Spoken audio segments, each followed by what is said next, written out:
making their way to the microphone. It's Daniel Cormier and Ariel Helwani. Back in your life on this Monday, June 14th, 2021. Hello again, everyone. Welcome back to a brand new edition of DC and Helwani.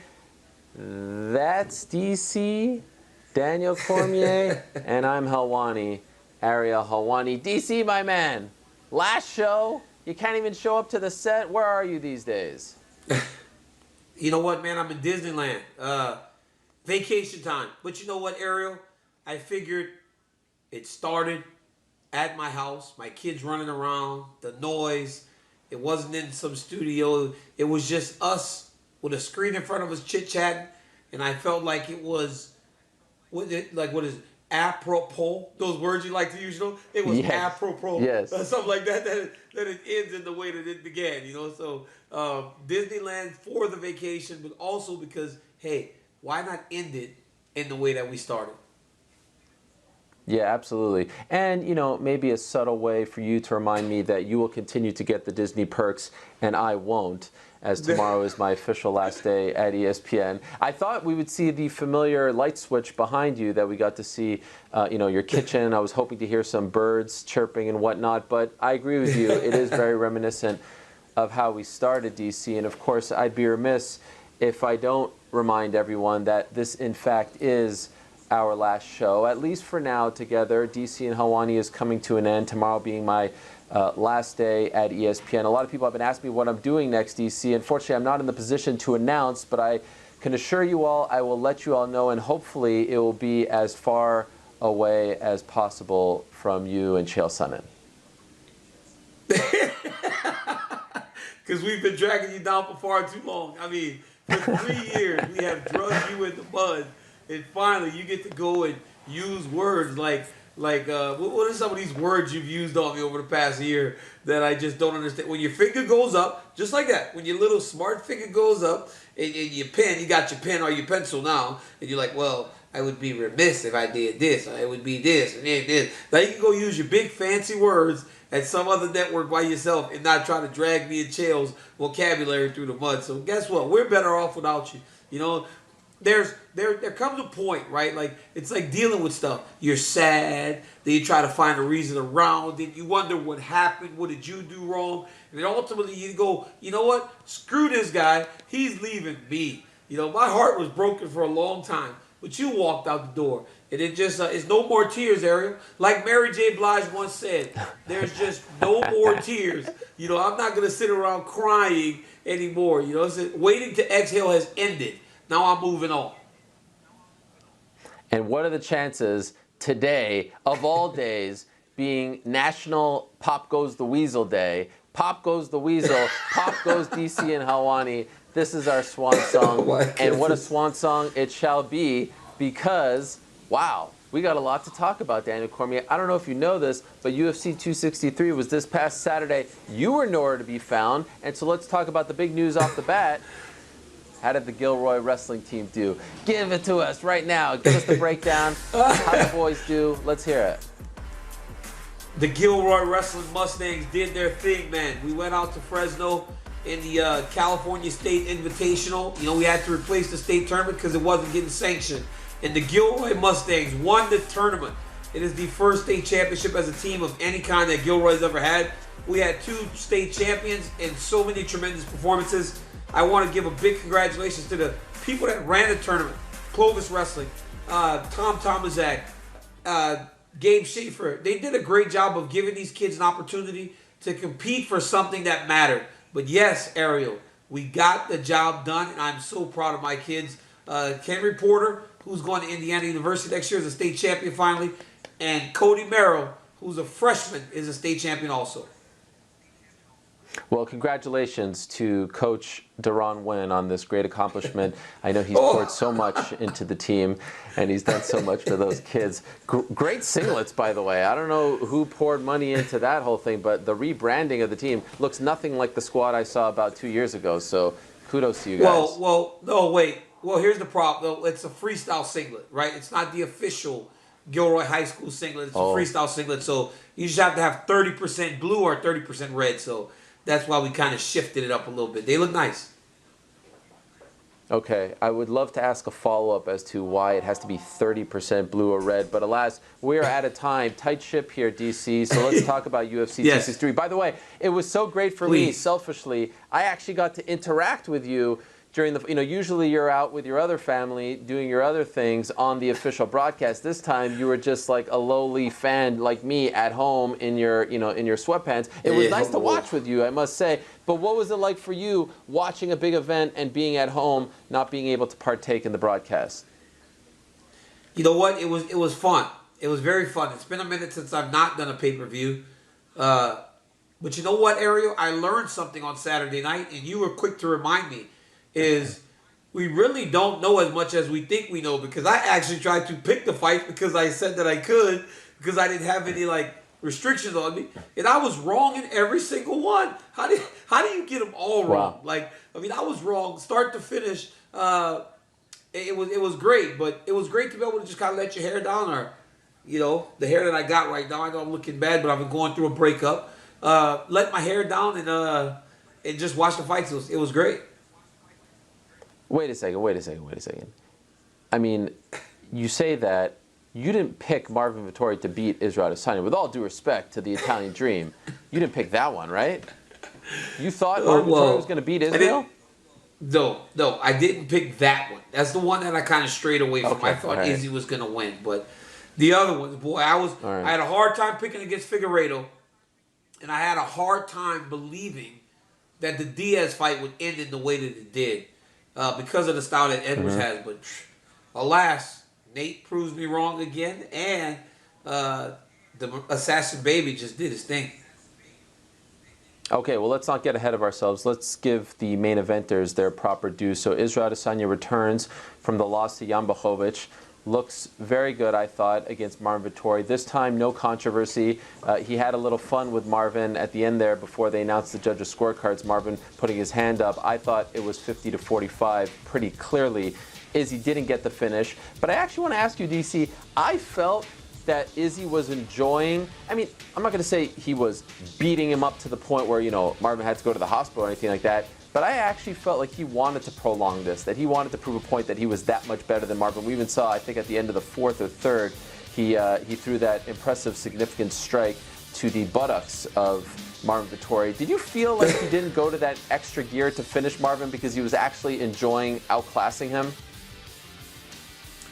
I don't believe that he would make it last any longer, but as the fight was going on, and Marvin's tough, right? Marvin's a tough guy that's not going to give up. He enjoyed Marvin not being able to get anything going, right? For as hard as he was trying, he wasn't able to take him down. He wasn't able to hit him. He wasn't able to set any traps to get any momentum going in the right direction. I believe that Izzy enjoyed that. But if Izzy could have performed in the way that he did against Paulo Costa and ended the night early, trust me, he would have done that. He would have loved to do that. But this was as good as it gets under the circumstances, because Vettori's tough. Vettori's not going anywhere. Vettori's big. He's durable. So Izzy just kind of outclassed him. It did not look competitive. And then, afterwards, Izzy said something like Marvin thought he won. There's no way, right? He was joking, right? Was he joking, or did Marvin really think he won the fight when they went to the center? If he was listening to his coaches and he has an all-star team by his side, Rafael Cordeiro leading the pack, they were telling him that he wasn't winning. So unless, he was just trying to convince himself or throwing out, the positive vibes by lifting his hand, no one around him, to their credit, was telling him that he was winning the fight. If you had to give Izzy a grade, what kind of grade would you give him for that performance? I'd probably give him an A. You know why? Because he got taken down once, I believe. He completely outclassed him on the feet. He really took it to him. Gave his opponent nothing. Sometimes what's expected is the most difficult thing to do, right? It was expected that Israel Adesanya was going to win this fight. It was expected that he would win in dominant fashion. Sometimes that is the hardest thing. And he went out there and completely outmanned a very, very talented fighter. Vettori had no chance. It didn't seem like anything outside of the submission attempt was going to allow for him to win the fight. And I'm telling you, even the submission defense that Izzy showed in that moment, you could almost see the wind get taken out of Marvin Sales. Yeah, there was a great moment there mid-fight where Marvin got Izzy's back and Izzy was able to escape relatively quickly. Afterwards, he said he saw his soul leave his body after that moment, and Izzy never really seemed to be in trouble. You know, I had so many flashbacks of a young Michael Bisping when I was watching Marvin all week long. Not just the hairstyle, which looks a lot like the old days Michael Bisping, you know, the tough three, Michael Bisping, the shaved head, but just his demeanor, how fired up he was getting. I felt like he was too emotional going to the fight. I felt like at the press conference he was getting a little too fired up. You got to kind of calm down in the days leading up to the fight. Do you feel like he could have done anything differently to win that fight, or is this just a matter of Izzy being the better fighter? They fight 10 times, he's winning 10 out of 10.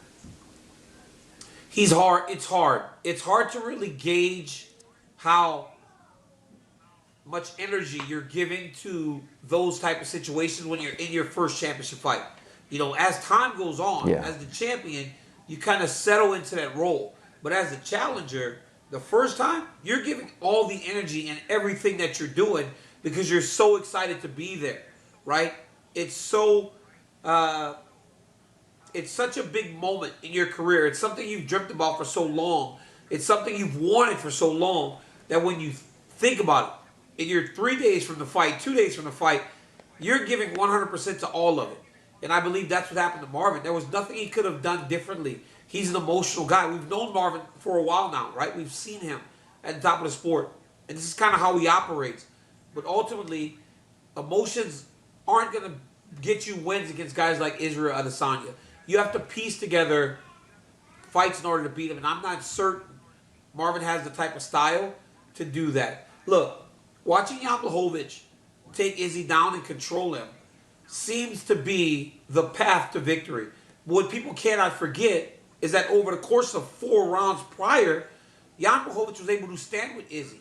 And not only stand with Izzy, put him on his back foot, slow him down, outstrike Israel Adesanya. So it's not just a matter of taking him down. You got to do all that other stuff in the beginning in order to give yourself a chance to get to that point where takedowns will matter and ultimately win you the fight. I will also add, despite what we saw in the Jan fight, Izzy's takedown defense and his wrestling has improved dramatically, in my opinion. And also, I would say that despite the fact that he was able to be taken down in the latter portions of that fight, and to your point, Jan Blachowicz outstruck him, there are weight classes for a reason. Just ask Floyd Mayweather, who learned about that against Logan Paul in that grueling fight that they had 2 weekends ago in Florida. There are weight classes for a reason. So here's Izzy returning to 185, his natural weight class. And, you know, the night before in Bellator, we saw Douglas Lima return back to 170, and he got thoroughly outclassed. I thought that Izzy was a lock to win this fight, but there was a part of me, historically, we see guys who come back down to their natural weight class, they stumble in their return. There was no stumbling. He looked fantastic. And afterwards, he said, all right, Robert, we're doing it again. My arch nemesis. Love this fight. Thankfully, Robert's going to get the fight. Dana White saying afterwards, DC, that Izzy wants to return in October. That might be a little soon just given the calendar, but we'll see. And also Robert's timeline. But I would love to see that fight again because, of course, Whittaker has looked incredible since they fought back in October of 2019. Do you feel like this fight, without giving too much away, do you feel like this fight goes any differently than the first fight? Or do you think that now Whittaker has experienced Izzy once, he's gone on a roll, he's beaten some tough guys, this fight is going to look dramatically different than the first fight?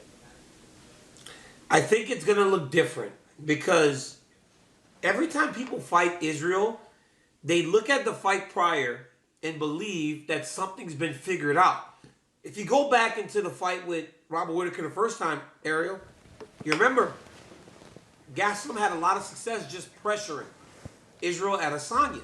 So Robert Whittaker tried to do the same thing. But guess what? Izzy improves every single time out there. So when Rob pressured him, he just picked him apart and he ultimately finished him. Vettori thought he could do what Jan Blachowicz did. He got picked apart because Israel improved. Whittaker has improved also.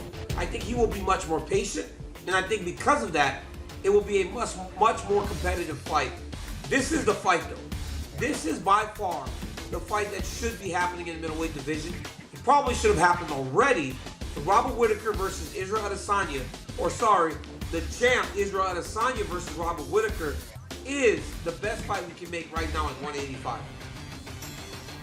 Yeah, Izzy was once again in fine form. He is a star. He is one of the biggest stars in the sport. Loved the tribute to his fallen friend and teammate. Loved the tribute to The Rock as he was walking out. I don't know if you saw that. He's playing The Rock. Mask. Did you see that? The mask. Did you see that? The mask as well. Did you see the Did mask? you see after the fight? Rated mask? The mask was tremendous. Yeah, the mask was tremendous. Like everything about the guy. The guy just knows how to thrive in the moment when the spotlight is on him, when everyone's talking about him, when everyone wants to see how he'll respond from the last fight. And the stuff that he says about losses and how it doesn't define you, it's a joy to watch Israel Adesanya right now in his prime. It's insane. But guess what, though? Israel does things to these guys, Ariel, to try to not leave them the same. Him grabbing Marvin by the ass, like, that's crazy. Him grabbing and reaching over and squeezing his butt, doing what he did to Paulo Costa. He tries to ruin these dudes. He tries to ruin these dudes to where when they're done with him, they're never the same. And look at the mental toll that the loss has taken on poor Paulo Costa. I mean, I don't want to rag on Paulo Costa, but come on, man. And now, I mean, I don't want to say nothing about Marvin Vettori because then he's going to try to attack you again. Like, well, I mean, come on, Ariel. This is crazy, man. Izzy tries to ruin guys. He is unbelievable. The gamesmanship, the head games, all that stuff and more. Very entertaining to watch. All right, so that was the main event. Izzy wins, defeats his foe, Marvin Vettori. Let's go to the co-main now. What a moment, DC. A true feel-good moment. You got these two guys who had this Fight of the Year contender. If not for Zhang Weili and Joanna Jędrzejczyk in March of last year, they are the Fight of the Year. Figueiredo, in many people's eyes, including myself, the Fighter of the Year. They meet again 6 months later. Moreno, the babyface. Arizona loves the guy. Potential to be the first Mexican-born champion in UFC history. And the fight almost never happened because Figueiredo comes in with 40 seconds left on Friday morning to weigh in. And that, to me, was a warning sign that this isn't going to go well. And then, of course, it did not go well. He loses via rear naked choke to Brandon Moreno. There is a Mexican-born champion. The UFC has been searching for the past 10, 11 years for a Mexican-born champion. And much respect to your guy, Cain Velasquez. But Mexican-American, this man born in Mexico, proud resident of Tijuana, Mexico. And most importantly, DC, incredible personality, so likable, fun style, what a story, cut from the UFC 3 years ago, an afterthought on Tough, works his way back, is an avid Lego builder and loves Funko dolls. Like the guy's like just kind of like a geeky, smiley, happy-go-lucky character, and he does that to one of the best fighters, to the Fighter of the Year last year. I mean, this is one of the true feel-good moments that we've seen in the UFC as of late. Absolutely. You know, the first time I saw him fight, I said, hey, this kid kind of looks like McLovin from that Superbad. And it took off, right? And I was like, but he can fight. And then he was just always the nicest kid. And every time I would see him at the Apex, right, since the last fight, he was always so certain that he would beat Deiveson Figueiredo. So every time I would see him, I'd go, hey, champ, how's it going? Are you going to win the belt? He's like, oh, no problem, DC. I promise you, I got this. I'm going to win, I promise you. And so I'm like, okay, he's very confident. And then the fight starts. And he's going forward. And his jab looks tremendous. His boxing looks tremendous. Look, you knew that with the culture of boxing down in Mexico, him living there in Tijuana, Eric Morales is from Tijuana. Those guys train and they learn at such a young age. And you knew he could box. But to take Figueiredo down, submit him in the way that he did, unbelievable.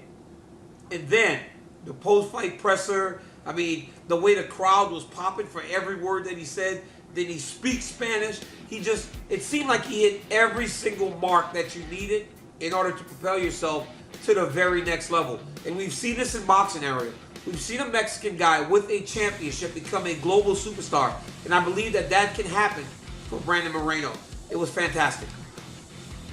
So huge for the UFC. Like I said, they've been looking for this guy for a very long time. And who would have thought it was him, right? Like we thought maybe Yair Rodriguez, Alexa Grasso. It's this guy who was an afterthought. I had the pleasure of going to a few of those UFC Mexico events. I know you were at a couple as well. Those are some of my favorite events to ever attend. The crowd there is great. The arena there is great. Such a shame that his next fight can't be there. Maybe the world, speeds up and they could go there sooner rather than later. But could you imagine a Brandon Moreno card, where he's the headliner in Mexico City or anywhere in Mexico? It would be truly something special and something that he deserves and the UFC deserves as well. And so, DC, I'm curious, though, because, flyweight is still somewhat in flux. It still blows my mind that they wanted to get rid of this division. I mean, wow, what a disaster that would have been. Look at the moments that they would have missed out on had they gotten rid of that division when they wanted to, with Cejudo and Figueiredo and now Brandon Moreno. Do you run it back for a third time right away between these two guys? Because there isn't a clear-cut number one contender at flyweight. Or do you let them go their separate ways, maybe one each, get a victory each if they can, and then you meet for the trilogy to make it bigger? I think that they run it back because of the history between the two. The only guy that could potentially get a title fight is Askarov, because he fought Moreno to a draw, I believe, and it was a very close, fun fight. But when you have what Figueiredo and Moreno have had, and you know how close it was the first time, and then you see Davison struggle so hard, so mightily to make the weight, and then get beaten the way that he did. What if he does it the right way this time? Anytime there's questions in regards to fights, that's your friend as an organization. And there are still questions, right? Like, was Davidson's weight the issue? Why did he fight so differently? Why was he so reserved? Why was he not the ball of fire that we're accustomed to? Hell, even Dana White said it. He goes, I thought it would have been very difficult for Brandon Moreno to win the fight. Well, not only did he win the fight, he went out and dominated the fight. This was not competitive, but I do believe a third match can be warranted. But if they decide to give it to Askarov, I think that the history that they have will make it okay. Even though people may say, you know what, we don't know this guy as much, but they have that draw that makes it interesting. I wouldn't be surprised if they do the trilogy right away. I would advise against it. Let them each get a fight under their belt, and hopefully they both win for the sake of the rivalry and they get to meet again. It's tricky, though, because you talk about a guy like Askarov, he is no slouch. He can easily win that fight, and now the whole thing is ruined. I do wonder, though, if Figueiredo will test the waters at 135. This is problematic. He is cutting a lot of weight, and he looks to be very dehydrated and very frail when he steps on the scale. Again, 40 seconds remaining, he stepped on the scale on Friday. So it'll be interesting to see what they push for. But honestly, I wouldn't be surprised if they run it back, just because, Figueiredo is just so much more well-known now than an Askarov or anyone else in the upper echelon of the flyweight division. Those scenes in Mexico City and at the gym and all that stuff, this is the stuff that we love. It's just amazing to see the explosion of the sport. You saw Kamaru Usman back home in Nigeria. I feel like in the last year or so, we've really seen a change in what these victories for fighters outside of America mean for their communities. And it really is a testament to the sport's growth. And it's really cool to see for people like us that have watched it and been a part of the sport, to see things like them being just crowded around and showered with praise. So happy for Moreno. What a great guy. No one says a bad thing about him. I feel for Figueiredo, but just a beautiful, look at that, a mural. Look at that, a mural painted Overnight. of him a day later, DC. How do they do that? They did this thing overnight. But look, I was in Mexico City with Kane, and the love that Brandon Moreno is going to get is going to be very reminiscent of what we saw for Charles Oliveira, if not bigger and badder. Kane was a Mexican-American. He was born in America. Even though it's Yuma, Arizona, and you could walk to across the border to Mexico, he got swarmed everywhere. For this kid that lives there, that trains there, he is going to be a star like we haven't seen for a long time. But now it's hey, the champions from when Ngannou won his belt, swarmed. Usman goes back to Nigeria, crazy. We saw what happened for Oliveira. Now Figueiredo. Americans, we don't have many champions now. When these guys win titles, we have to applaud them and raise them up as these other countries are doing, because this is the absolute toughest sport in the world. And if you can become a champion in mixed martial arts, you should be applauded. And Ariel, even our friends up north, the great Canadians, they unveiled this beautiful statue of Georges St. Pierre. It is. Yes. These guys are fighting in the most dangerous, daunting sport in the world. Hold them up high, Americans. I know we love basketball and football, but you got to applaud these gentlemen for what they do inside that octagon. I mean, you pick up a big win over Stipe Miocic, you're like, you know, you get a little sign on your door, congratulations, you get a king cake, maybe if you're lucky, at your doorstep. And that's it. Like, can we show some love for these Americans, for God's sakes? What's wrong with you guys? A little passion, a little patriotism. It goes a long way.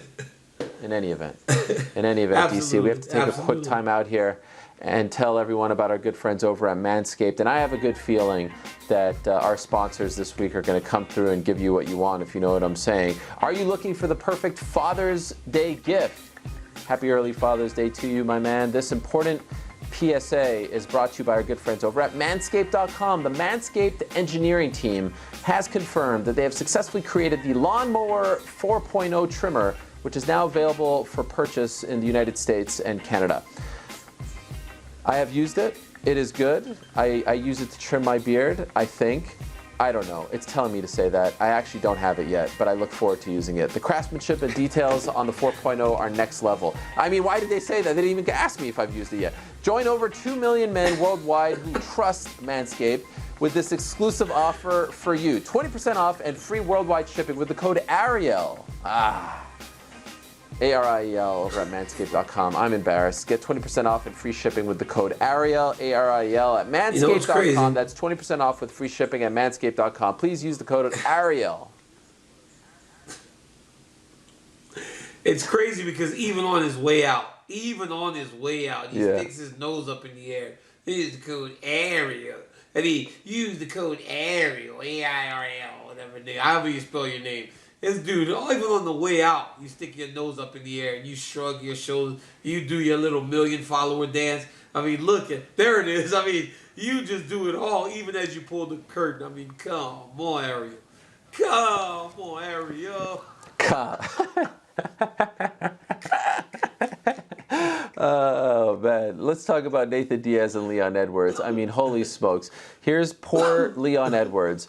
Great performance. 24 minutes. Cuts him up on the side of the head. Cuts him up above the eye. I mean, it was not in doubt. And then all of a sudden, with 60 seconds left, Diaz hits him with a left, points at him, mocks him, and then almost, it seemed like he was maybe a few more seconds away from potentially stopping him. He ran out of time, but he certainly wobbled Leon Edwards. Leon wins that fight easily. I mean, you want to give the last round to Diaz? Fine, 49-46, easily wins the fight. And yet what happens?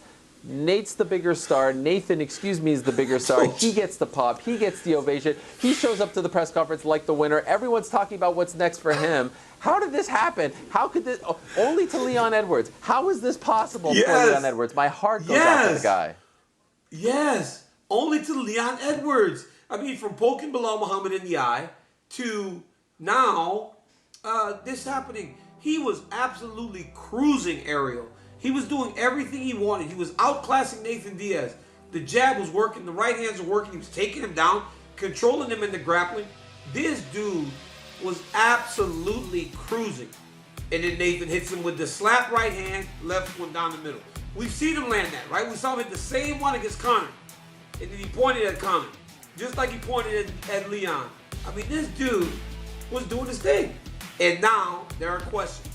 And I tweeted something right after. I go, the story is going to be Nathan Diaz in that moment, right? Because we as fans of the sport, we live for the moments. We live for the loud, the ovation. We live for those times when we come out of our seat. That's exactly what I did. Ariel, I was in the kitchen, and I walked into the kitchen or into a different room, and all of a sudden I just heard my TV going crazy. So I run back into the living room, and I was like, oh my God, oh my God. So now I'm leaning over the front of my couch because I cannot believe what's happening. Those are the things that allow for Nathan Diaz to lose fights and still stay exactly where he is. I thought that he was in over his head. I thought, why fight a guy like Leon Edwards when you're just coming back? But he lost Saturday night in terms of his record. But the only person that left that arena with a win was Diaz, because now people are going to respect him even more. And that's so sad for Leon, because the guy really should be looking at a title fight right now. Look, in a way, it was a win-win. Leon Edwards won the fight. Nathan Diaz won the night. Leon Edwards gets the W. He gets to remain in the title chase. He probably, or at least I think he should, fight for the belt next. But I thought if he would have stopped Nathan Diaz early, like, TKO in the first round, he could have potentially leapfrogged Colby Covington. The way in which this fight ended, there's no chance he's leapfrogging Colby Covington. And Diaz is able to walk around in his own special, unique Diaz way and claim victory and claim that if this was, a street fight, he would have won because he was the last man standing. And in a nutshell, like, over time, people will look at Diaz's record and be like, wait a second, the guy with 13, 14 losses, that guy was an icon, a superstar, dare I say, a needle mover, and that right there, that in a nutshell, those 60 seconds are why Nathan Diaz is the legend that he is. Because no matter what, no matter the circumstances, no matter the cut, the blood, all that stuff, no matter the fact that he was losing 24 minutes of that fight, he is able to win people over like that. Can we go back? Listen, for Nathan Diaz to have the performance that he fought against Leon Edwards, for Leon Edwards to fight the way that he did, for all the interactions on social media for the fight. Come on, put Ariel's face on the screen right now. I need to see him as I ask this question. When they're going through the tweets, they picked Duran's tweet. For all the interactions, come on. Are we scraping the bottom of the barrel? Come on, Ariel. We go all the way and get a Duran win. DC, there's so many people. my tweets can't get on the official broadcast or my own broadcast, for God's sakes. Golly. We are, for all the interactions, we on a Duran win tweet. Wow, Duran win. Well, you made it, my guy. Hats off. But no, listen. Leon Edwards should still remain in the title hunt. He has now won 9 in a row, or he has won 9 fights. He hasn't lost in 10 because of the no contest. He's as good as they get. But after watching that, right, after watching him get hurt by Nate Diaz in the way that he did, that's the first time that it gives me pause for him versus Kamaru Usman. It makes me think that maybe this fight between him and Usman isn't as even as I thought, right? Because I thought the first time Usman had to keep taking him down because the striking was such a big disadvantage for him. But with the power Usman has now and the improvements to his striking, he hits harder than Nathan. Leon Edwards was on skates at the end of that fight. And he's got to be very careful, man. It's I don't know what happens between Usman and Covington. That's a very close fight, very competitive fight. But if anyone can get it done, it's Covington. But nobody's really, it doesn't feel like anybody's really messing with Kamaru Usman right now. No, he is on a different level. That tweet was great that they just showed. I love elder statesman Nathan Diaz, who's offering advice to the fighters who are coming up. Is that Luna in the house? Who's that? Yeah, Luna's in the crib. A donut? Selena, Daniel, Mark. Hey, they just brought me a beignet. The kids just brought me a beignet. They hooked me up. Look at that. Man. Hey, Ariel. This is Vacation DC. Vacation DC, baby. Let's go. This is Vacation DC. Lil Dan, Champ, Marquita. I ain't got no beignets. Look at you. Right here. All right, by the way, are you Disneyland? Oh, what? And a smoothie? What? And I'm leaving. I got nothing. I'm in a spare bedroom in a cold climate. Where? Are you in California or Florida? Where are you? Oh, I'm in California. It's beautiful. Hey, come on. Where's Jacqueline? Where's Jacqueline Stein Helwani? Nothing. Where's Nothing. Oliver? Where are the kids? Dad, bring Dad. No one cares. DC and Helwani's ending. Nothing. This was us. This was an idea that you and I came up with, and we convinced them to do it. Show some love for us, guys. Don't take Dad for granted. That's what I'm talking about. But yes, Disney in California. I'm at the Grand California Hotel, and it's this melts my heart. The kids bringing me that. It's a beautiful thing. You're a lucky man. Again, happy early Father's Day to you. Let's get back to the fights if we can, and stay on topic here, DC. Nathan Diaz. When have we ever? There's 2 options When have now we for ever? him. When have we ever? I think that's what's made it so good. That's what has made us so phenomenal. When have we ever stayed on topic? Listen, No, that was the beauty of the show in the early days. She was never supposed to be on the show. The little girl that beat you up. She wasn't supposed to be here. Dahlia. Dahlia wasn't supposed to be on the show. Fake Helwani. I mean, Helwani. These people weren't supposed to be on the show. Yeah, Helwani. Like, I mean, come on, man. We'll get on topic, but this is what made us us. This is us, baby. This is us. We go off a little bit. I'm going to miss us. This is the way we were. I'm going to miss us. Don't make me cry here now, DC. I mean, don't do this to me. Don't do this to me. I'm trying to just stay on topic. Hey, you're like, you like to cry.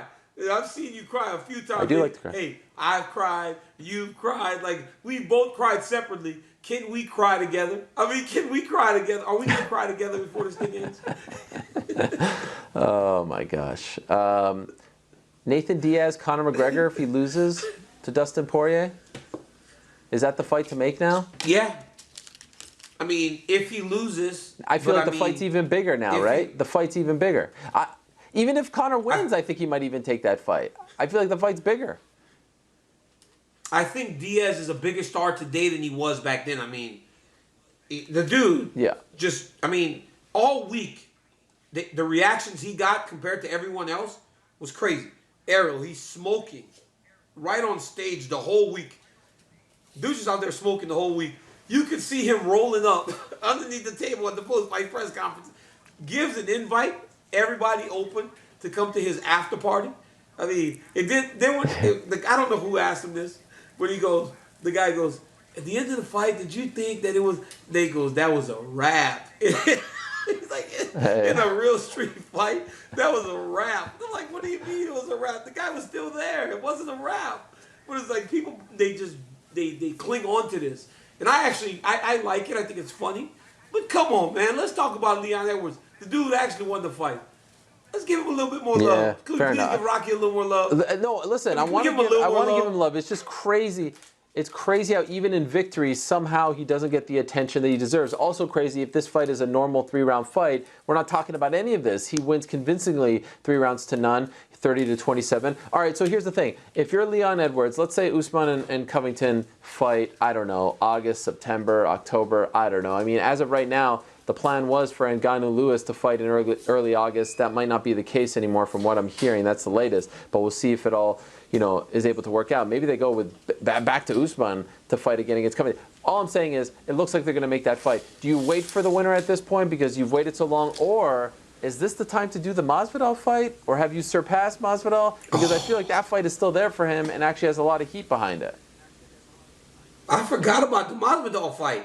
I mean, that would be the only fight that I would take if I'm Leon Edwards. That'd be the only fight I would even consider, would be the Masvidal fight. Because imagine Leon Edwards putting Nathan Diaz and Jorge Masvidal behind each other and on his way to a championship fight. Now, I believe people start to pay more attention, right? Because he's on the big stage 2 times in a row before he goes into that title fight. But if it ain't Masvidal, I'm not fighting anybody. I'm waiting for the title fight. Yeah. Heck, I may even weigh in with the guys. I may even be on standby for Covington and Usman to ensure that if anything happens, I'm ready to step in against either one of them. Because if say Usman gets hurt and can't fight, go fight Colby Covington and be sure that the title fight is yours whenever Usman returns.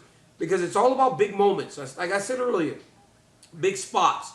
These types of fights give Leon the spots and the moments that he needs in order to look more viable to the general public as he goes into a fight with Usman. Well, one guy who wants to fight Nathan Diaz is didn't you feel like Saturday? I'm sorry, but didn't you feel like Saturday, Joe and them were kind of almost explaining how good Leon Edwards was almost the entire fight, right? Because it's almost like the people that would be watching him compete against Nate Diaz haven't really seen him. They don't know who he is and how good he is. So it felt like Joe and Paul spent the vast majority of the fight talking about how good Leon Edwards actually was. And I think a couple more of those big fights, they won't have to do that no more. People will know. Wait a second. Did DC just break the fourth wall and take a shot at his broadcast partners? Because that's what it seemed like to me. I mean, wow. No. Breaking that's news, not a shot. DC. That's not a shot. That's not a shot. I'm saying that they were trying to inform people because Leon was on a bigger stage, right? Leon's on a stage that a lot of these people had never seen on Leon. Biggest stage of his career. So they were kind of, and they were career. trying to tell them, listen, for all the people that are tuned in to see Nate Diaz, this guy's better. This guy is the one that's supposed to win the fight. And it felt like they were doing a good job of doing that. So, Ariel, don't go doing the old Ariel thing. This is why, one, I'll never hug you. And this is why everybody wants to beat you up. I mean, I've been protecting you for years. Oh, stop it. You're not, hey, Ariel, you've been so tough since what am I going to do now? What am I going to do? You've been so tough. I have no idea what you're going to do now. I have no idea. Your protection's gone. I have no idea what you're going to do. You're screwed. You're so screwed. Well, here's the thing, DC. Someone who wants to fight Nathan Diaz next is someone who lost on the fight right before the Diaz fight, and that's Demian Maia. Demian Maia lost to Bilal Muhammad this morning saying, hey, give me my last fight against Nathan Diaz, but it sounds like, you know, as he approaches his mid-40s, he's not going to get that opportunity. Dana White seemed to think, and that was the last fight of his deal, so it doesn't seem like it's going to happen, let's be honest, but it seemed like they're ready to part ways. It's not like he's getting beaten up. It's not like he's getting outclassed. But the style isn't the most fan-friendly. And if I'm being honest, like, it's not like Bilal did a lot against him. You still have to respect Demian Maia, but it just seems like at this point the promotion has passed him by and there aren't a ton of opportunities for him and a ton of demand to see him fight, which is a bit of a bummer, but at least it's not like the last few, older guy in a potential final fight scenario that we've seen where the guy is getting brutally knocked out or arm broken. It was a classic Demian Maia way to lose a fight, if you will. Listen, we ain't having the second line, which is a funeral down in Louisiana. We're not like carrying his corpse out of the octagon like some of these dudes lately. I mean, these guys have been getting destroyed, the older fighters. Demian Maia did what Demian Maia does, right? Which is try to wrestle, try to turn the fight into a grappling match. Won the first round doing that. Wasn't able to secure takedowns as the fight went on. But as you said, Ariel, you can't fight with a singular style anymore in the UFC. I think that showed in the Adesanya fight. When he got his back taken by Vettori, a guy who has a number of submissions on his resume, Adesanya just reversed the position. It showed in Davis and Figueiredo getting submitted as a jiu-jitsu black belt. You cannot be singular anymore. You have to have all the skills, and Demian Maia is a specialist. And I don't feel like there's room for specialists in the UFC anymore. I mean, unless you're Ryan Hall, which is crazy because Ryan Hall goes out there and just and submits everybody with the weirdest submissions that I've ever seen. So I guess he's a bit of an outlier, but you got to have full skill set in order to compete in today's UFC. One of the good guys in the sport is Demian Maia, a class act, a legend, and maybe he goes back to doing some jiu-jitsu events, one of the best ever from that world to come over to the UFC. Never got a chance to win a title, fought for the title twice, once at 85, once at 70. Certainly wish him the best. It was a pleasure and honor to cover his career. Speaking of submissions, DC, what about Jamal Hill and Paul Craig? How does this happen?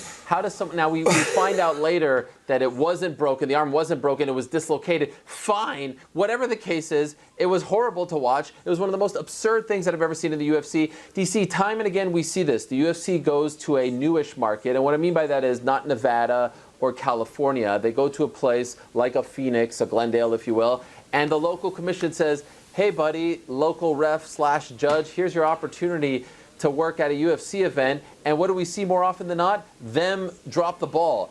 This dude dropped the ball. I don't even want to say his name. I don't want to out him like that, but like, come on, man. The guy's arm was dangling. How did you not see that? Say his name, Eric. Ariel, say his name, Ariel. Say his name. Ariel, put him on blast, Ariel. I'm not answering until you say his name. Put him on blast, Ariel. Well, I have to look it up because I forgot his name. I forgot his name, if I'm being honest. Find his name. This dude needs to be held accountable because Jamal was actually, Ariel, he was reaching, trying to tap. You could see his arm was breaking. He was actually flailing both arms, trying to tap. And then, even after the arm's broken, the dude didn't stop the fight. How could he not realize that this was going on? It's very unfortunate that these guys that are tasked with protecting the fighters can mess up in this way. A lot of people like to be on Herb Dean.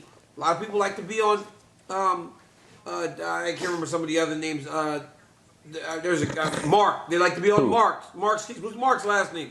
Mark Goddard. Mark Goddard. And then Goddard. there's a black Dan guy too named Mergliata. Mark. Yeah, people are on these officials all the time, but these guys are the best in the business. And sometimes they stop them early. Sometimes they might be a little late. But generally, you do not see that. You don't see a guy with his arm dislocated in that way, and the ref is still incapable of pulling the plug and stopping the fight. It's absurd. Yeah. Say his name, Ariel. Say his name. Okay, his name is Al Guinea. This is a tweet from my good friend Sean Al-Shadi, who works for MMAfighting.com. He said, Al Guinea is a local Arizona ref. He's not great. Trying to be nice, but I've seen enough regional shows here to confidently say that Sean is from Arizona. He's been to a ton of regional shows. Yet somehow he always gets assignments when the big events come to town.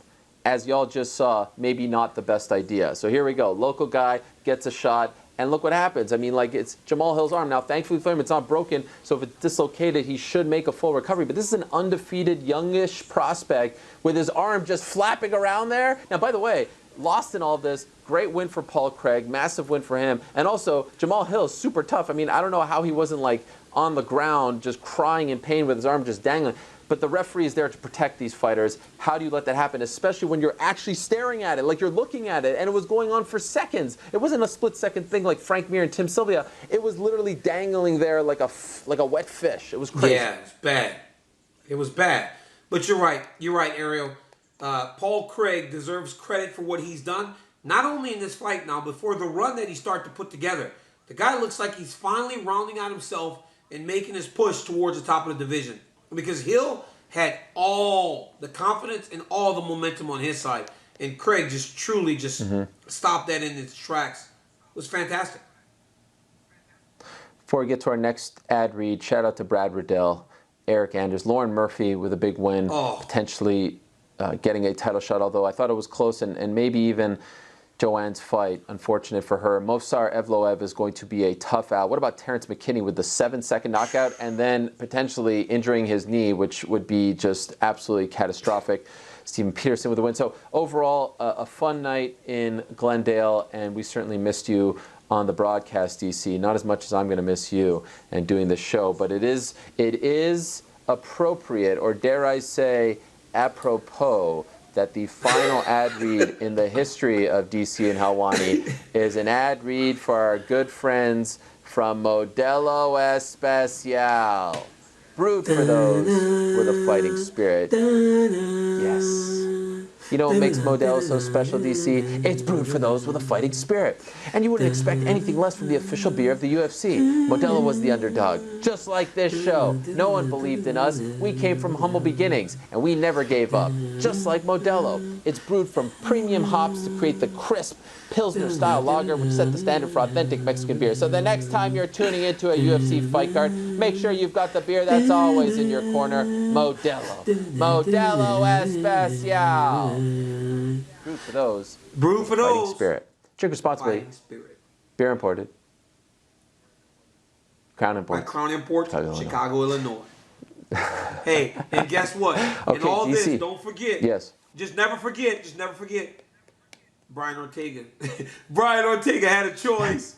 Brian Ortega always had a choice. And he made the right choice, Brian Ortega. And Brian Ortega has the fighting spirit, just like our good friends at Modelo. Okay. Which honestly, by the way, DC, which honestly, by the way, Ariel, which honestly, by the way, is what's holding up my iPad right now. My box of Modelo. Oh my gosh. Look at you, Vacation DC in full effect. I always get in trouble for this. Old DC, let's not make it seem like you're drinking. Well, guess what? I am drinking Modelos. You know, that's what I do. When I go on vacation, I may have a couple Modelos. So yes, I like you, Modelo Especial. Yes, Especial. That's how I used to say it. Busy weekend of MMA DC. As I attempt to steer this ship for one final time and doing a horrible job at that. Not only did we have UFC, your boy Kyle Crutchmer with a big win, your other boy Aaron Pico with a big win, but we do have to talk, and shout out to them, we do have to talk about Clarissa Shields, because that was the biggest non-UFC story of the week, if I'm being honest. What a performance. What a bizarre fight in the respect that it looked like for a minute she was going to get submitted, finished on the ground, and then she comes back, the Olympian, the Olympic gold medalist 2 times, comes back and finishes Brittany Elkin. DC, this felt like a big deal. It felt like everyone was talking about her on Thursday. It felt like it broke through the MMA bubble. Huge deal for the PFL, huge deal for her. What did you make of her MMA debut? Winners win. Winners win. And Clarissa Shields proved that last weekend. Look, man, her back was up against the wall. But where a lot of people see negative in her performance, a lot of people see, oh, she got taken down, she almost got submitted. What I see is a novice who was able to withstand that. A novice who was able to rely on championship level experience to carry her to a victory. And when she sprawled and started to let her hand, dude, you saw when she let her hands go in the second round? Her hands were so fast, I could not believe it. So fast. Her opponent just immediately shot at her. Her hands were so fast. I mean, her opponent just shot on her right away. But then in the third round, when she sprawled and started landing the ground and pound, I cheered. Ariel, I was so happy. Look, maybe I'm guilty of not watching the PFL as often as you do. But I did on Thursday. And I did because Clarissa Shields was fighting. And I got to be honest with you. I watch the PFL when Clarissa fights or when Kayla Harrison fights. That's telling you that they have to understand where their stars are. Those are the stars in that organization. No knock on Lance Palmer and the rest of the guys, Bubba Jenkins. But I tune in when Clarissa fought and when Kayla Harrison fights. And those 2 women are dogs, man. And we're going to be talking about them for a long time. Listen. Obviously, Clarissa is a lot further along in her development, and she has a long time before she can get to the top of the sport. But I will tell you right now, it's not for lack of resources and people willing to help Clarissa Shields. Everyone's willing to help her. Sure, but here's the thing, DC. If she keeps going back and forth from boxing to MMA, and of course she should stick to boxing, that's where her bread is buttered, that's where she's, most talented. Is she not doing herself a disservice in the MMA world? Because, as you know, boxing isn't the best base. Like, if you were a wrestler and you were going back and forth, it's different. But boxing isn't the best base for an MMA fighter. The technique is different. The foot movement is different. All that stuff and more. And I don't feel like her progress will move in the direction that she wants it to move if she keeps going back and forth. Now, I heard her next competition will be an MMA fight, so that's good. She can focus. But at some point, she's going back to boxing. And I just don't know if she'll be able to fully evolve to the best of her capabilities if she keeps doing the Bo Jackson thing and going back and forth. Maybe I'm wrong. Maybe she's a supreme athlete. But wouldn't you agree that, if you're doing both and considering how different the nuances are in both sports, she will not fully evolve the way in which she should in MMA? I mean, we were really trying to get through this show disagreeing the whole time. But then you come around and you say some dumb stuff. I mean, I disagree as fully as I could ever disagree. I mean, this may be the point, this may be the take that I've disagreed with more than any take you had during the course of our whole show. What are you talking about? I mean, I've never disagreed more. What do you disagree with? You saying that what do you disagree with? I disagree with this. As long as Clarissa Shields is training, she is getting better. Listen, we as MMA fighters, we train just boxing a lot. We train just boxing as boxers. I take the wrestlers at American Kickboxing Academy and make them put on wrestling shoes and getting a wrestling stance in order to prepare to fight mixed martial arts. She has to train boxing. When she trains boxing, she will just continue to tighten up her greatest skill. But in the meantime, when she's doing mixed martial arts, she will do more grappling. She will do more wrestling. She will do more of the kicks. But trust me, she will never get worse for just going back to boxing. I understand what you're saying. Even Nate said it Saturday. He said, for all you boxers, it's much different when somebody's kicking at your legs. I understand that. But she now has a grasp on how she needs to stand in mixed martial arts and how she already knows how to box. So no, she will not struggle going back and forth. I believe that her continuing to improve and staying as sharp as she is in the boxing will only make her game better as she goes on. So yes, I completely disagree. And I wish I was next to you. I would push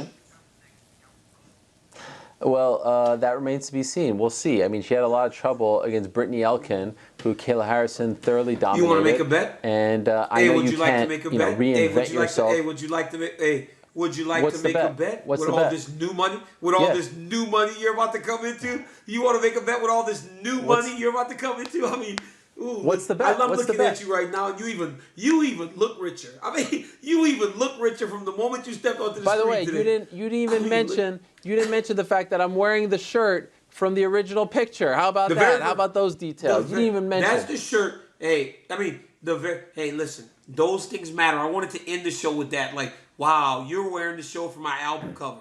You're wearing the show for my album cover. Yes. And, I'm very, I'm appreciative of that. I'm appreciative. I wore a black shirt. I had on a black sweat top that day. That sweat top just doesn't fit anymore. You're svelte. You're slim. You can still fit the clothes from 4 years ago. I can't. But I mean, you look good, my friend. I cannot believe it's ending. I can't believe it's ending. It's heartbreaking. Yeah, this is crazy. How about this, DC? It's the best show. First guest that I ever booked on TV. Yep, it is. It is. And this wasn't necessarily the plan, but there you go. There's the first guest that I ever booked on the Ariel Helwani's MMA show in that lovely studio. Look at the lighting. It was fantastic. You were the first guy that I booked. The first event that I covered for ESPN was you versus Stipe 1, when you won the heavyweight title. And I'll never forget doing the post-fight show, and you went up there with the belt and your entire family. The first event that I got to cover at Madison Square Garden, which means the world to me, was you versus Derek Lewis, UFC 230 for the heavyweight title, the first UFC heavyweight title fight at Madison Square Garden. The first Fighter of the Year award that I ever got to give out as a member of ESPN was to you, 2018 Fighter of the Year. On that show, as the new era was about to begin, I was there with my tuxedo. The first and only E60 profile that I got to do at ESPN was about you, and I got the opportunity to go to Gilroy, and what a great experience that was to be able to cross that off the bucket list. And then, of course, getting to do this kind of show with you. It's amazing. My whole time at ESPN is intertwined with you. You're the constant presence from beginning to end, my friend. And I've said this story many times about when we met for the first time in person, and you asked me to go for lunch, and you said, hey, let's go. You were with King Mo in Chicago, Strike Force. And you said, let's go for lunch. I said, I don't hang out with fighters. I don't go eat with fighters. I don't fraternize with fighters. And you said, one day, we're going to be friends. And I've said before, since then, of course, since we've done this show, that I consider you a friend. But now, dare I say, some way, somehow, I'd be remiss if I don't call you one of my best friends. If I had a wedding right now, you would be in the wedding. That's how close we've become. And so that's why I don't truly feel sad about the end of this show, because I think we're going to talk in 30 minutes on the phone about God knows what else. So DC and Helwani as a friendship will never end. I consider you one of the best friends that I have in my life. I'm so appreciative for what we got to do together. I'm sad that this show is ending, but I know down the line we'll get to do it again. Yeah, absolutely. Ariel, man, you have been, honestly, I've tried this before, but doing it with you and the way that we're doing it now is the way that I love doing a show, and it's been fantastic. Look, all those things that you listed, it tells me that at all the biggest moments of my career, my guy was there. And, people don't know this, but behind the scenes, a lot of the steps I made over the course of my career, we kind of did them together. And I appreciate our friendship. That won't change. Sucks that the show's ending right now, but we will come back together at some point. We will make everything happen. We'll make things work. And like you said, we'll talk in a half hour.